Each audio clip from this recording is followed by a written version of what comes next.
Head coach Pete Carroll kind enough to join us. So, Coach, 7-7 at the end of the first against Denver before that punt return, which was a backbreaker. What was going right early in the game? Because both teams had long possessions by the time you got into the second quarter. We both came out executing well on offense, and both teams got down the field. And we had a beautiful drive. Lee was really on it, and we felt great about it. And then it just took a long time to get back to it, and we were trying to mix it and do the things that we did in that drive throughout. But they had something to do about it. They're a pretty good group.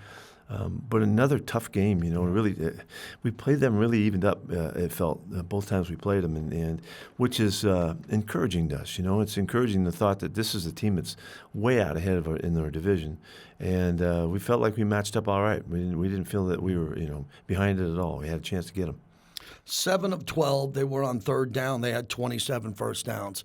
Going back and looking at the tape with Patrick Graham, what was there with the pressure or not? And Bo Nix did a pretty good job getting the ball out quickly. Yeah, they were able to play the game just like Sean wants to, where he takes care of the quarterback. He didn't throw the ball downfield very much. Yeah. But they got their completions and they were catching and running. Our tackling was really a problem in the game because they got leaky yardage. Instead of 4-yard gains, they get a 6-7 yard gain, and that just added up, and that was pretty consistent. Running back did a good job. We didn't tackle well enough, and so in a tight game, they were conservative. They kept the quarterback under wraps. They couldn't get the ball downfield on us, so it played into the kind of style that Sean has been playing with all year long, and it's why they've found a tremendous rhythm and consistency in their wins. They haven't won those games early. They've won those games late. You had no offensive penalties in back-to-back games. How do you build on that? Well, it's a good sign. It's a really good sign, and we turned the ball over. Remember the one on Dante on the sidelines, which was kind of a fluky turnover in those two games also. So those are really positives, and it's hard to be that disciplined about it. I'm pleased with that, and we made a big deal about it to the players that we're doing a lot of things right. We got to get the ball moving. We got to knock them off the football so we can run the ball like we want to. All right, let's get to some players who played well. Shedrick Jackson first. Let's start with him on that route that he ran, and fans are really excited about him making that touchdown play. What was that like? Yeah, I feel like I wish we would have seen him earlier, because he did have a good preseason. If fans look back, he had 6 or 7 catches in one of the preseason games and looked really good. He kind of came out of nowhere in camp from the off season. But the more we see him, the more we like him, and we made a big deal about him playing in his first game. Going in, the players rallied around him, and then for him to come through and make a really perfect throw and catch. It was a beautiful play, and he looked just as comfortable as can be. He's really fast. He's got good size to him. He's working his way into the special teams roles so that he can help us there. And we're going to see him have a bigger role through the finish of the season. Caleb Rogers, fans are really asking about him because he graded out well. What did you see behind the scenes with his progress overall? And now that it looks like we're going to see him a bunch more. Well, he's feeling a lot better about himself. He was worried about going out there a little bit. He wanted to be all charged up. He's a real energetic guy and kind of outgoing.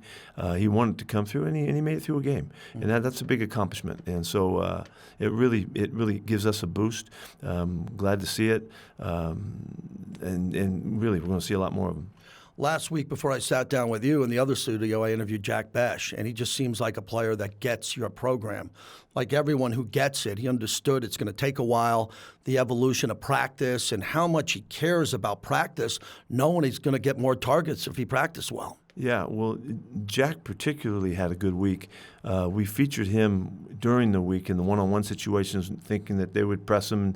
He'd have to be battling to get the ball, and Jack is particularly adept at separating from guys by using his hands and his body and his shoulder, and he has a real good feel for that. And he showed that during the week. He went into this game with confidence and played a nice game and was productive enough to just give us some help. So you're seeing those young guys grow, and that's a really good sign. Gino went out with the injury. Kenny, 8 of 11, 97. He had a 129 passer rating. So where do you stand with Kenny Pickett right now going forward with competition with Gino and where he stands with the remaining games? Well, first off, I was really thrilled for him to get a chance to play. Okay. He's looked terrific in practice. He runs around well. He moves well. He throws the ball on the move well, which he did in the game. Scrambled for a first down, I believe. And then he was, I think he might have missed his first 3 and hit 7 or 8 in a row, So he came on really strong and finished on a good move, a good note. So we got to see how Geno is. We got to see how banged up he is. He's been hit a lot, and he's got a few different things that he's working on to get back. We'll see how that goes. Kenny will take over tomorrow in practice and get going, and we'll surely go slow with Geno bringing him back. You explained the field goal scenario at the end of the game in detail, and I thought it was fascinating what you had to say about that because you were lobbying for more time for the onside kick. And I thought I was going to get it too because with the way we saw the clock, we saw 10, 9. This sounds crazy to the fans, I'm sure, but with 9 seconds left, you kick your field goal, then you kick an onside kick, you still got a chance. Yeah. And so people are walking out of the turnstiles by then. I'm looking for one more second, and I was lobbying with the dude, and he was talking about, we're going to put some on the clock. So I knew something was coming, but he put it to 5 or whatever the heck it was instead of what we needed. So all of a sudden, you look, we're kicking a field goal with 5 seconds left, and now you are out of time. Yeah. And so it felt like that, and they're already out there. So I said, screw it, let's just kick the thing. That wasn't exactly. Yeah, if I could have orchestrated it, because it worked those guys, and I thought I had something going, and I was wrong. I was interested in your comments about the evolution of media and how you've been doing this a long time and been in so many big games where there's going to be scrutiny, not from the outside world, even fans, about that, how it came apart. It was very loud with fans outside the building about that situation. And you said it's a skill that all coaches have to work on, and you've been able to work on it because you've been doing this a while.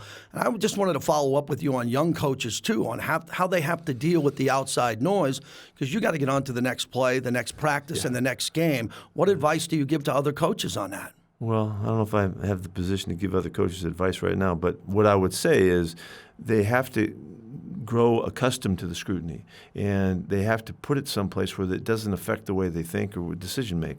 And that's a lot easier said than done, but I've had a lot of chances to work on it, and had a lot of situations that are as trying as you can get. And I'm pretty good at it. I know how to do it, and I know how to, so it doesn't bother me. It doesn't, I wish it was. I wish we always got good press and good pub and support and all that, but you got to play right to do that. And in the meantime, when things aren't going right, you got to keep your mind on what the real thing is, and that's taking care of the team and the players and the coaches and everybody to stay on track.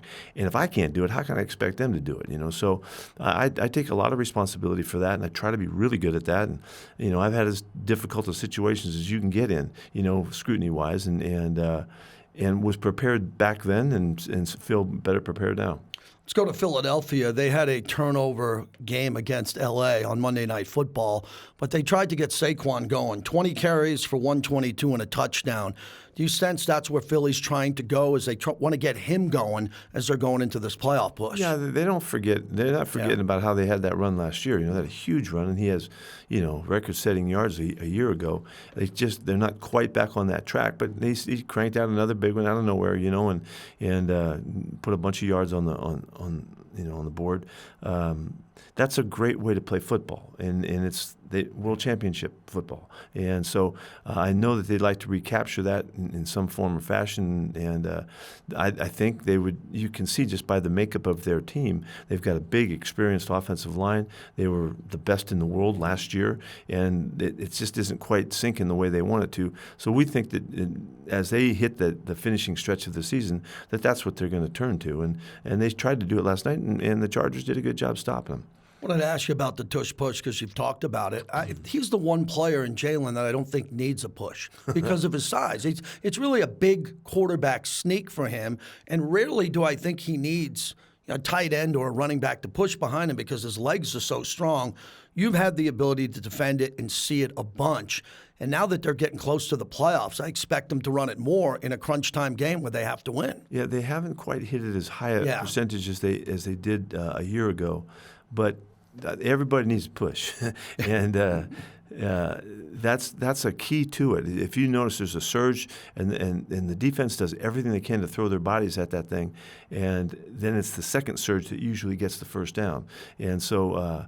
I think it's the most crucial part of it is the push, and it's the push from at ground level to keep driving the pile. It's the initial, and then it's the second push that makes the difference. And so they're really good at it, and they've been tremendously committed to it. And as long as it's still alive in the league, I would think that there's going to be some challenge to it again this year. because there was significant challenge last year, but it made it through. But there'll be significant challenge again, and they got to cash in on it while they got it. They're very unique and special, and he's what makes the thing happen. Let's talk about the respect you have for Vic Fangio and Nick Sirianni and what they've done in Philly. Yeah, well, and really, you got to go all the way to Howie. You know, Howie's been part of this whole build, and they've done it with really good focus and direction, and you can tell that they have a real theme about how they're building it. They built it up front. They've taken some chances on big guys up front that have come through for them and given them a decisive advantage at the line of scrimmage on both sides of the ball. That's why they ran it so well last year. It's why they played such good defense. It's why Nick doesn't have to go outside of a lot of base defensive principles, because his guys up front can not just play the run, but they can rush the passer in big fashion as well. So it's a really good formula, and I know the coaches have done a great job, but they're the kind of the synergy that they put together to maximize the coaches and what the personnel people can do has built them a real franchise that's on a long-term basis. Last one, you've played in some hostile environments. Philly's different, right? What's different with Philly? You had success going there in the past with the 12s. Now, Raider Nation has tickets. It's a holiday game around that time. Yeah, we need it. Yeah, what is that environment like when you're coming out in Philly throughout your career? I don't think there's a tougher place than Philadelphia, on your sports teams. The fans have just been such a factor for years, and the media is such a factor. It's a tough place, man. It is. And New York's tough and Boston's tough, but Philly's right up there. And I would think they're going to be kind of grouchy about what's going on. Whether it's the Christmas season or not, they're going to bring the grouch and try to see if they can get another game before this thing gets out. So we better get ready. But if we're traveling, let's go. We need Raider Nation. We'll need every bit of them, and we'll be looking for them. Good luck, Coach. Thank you.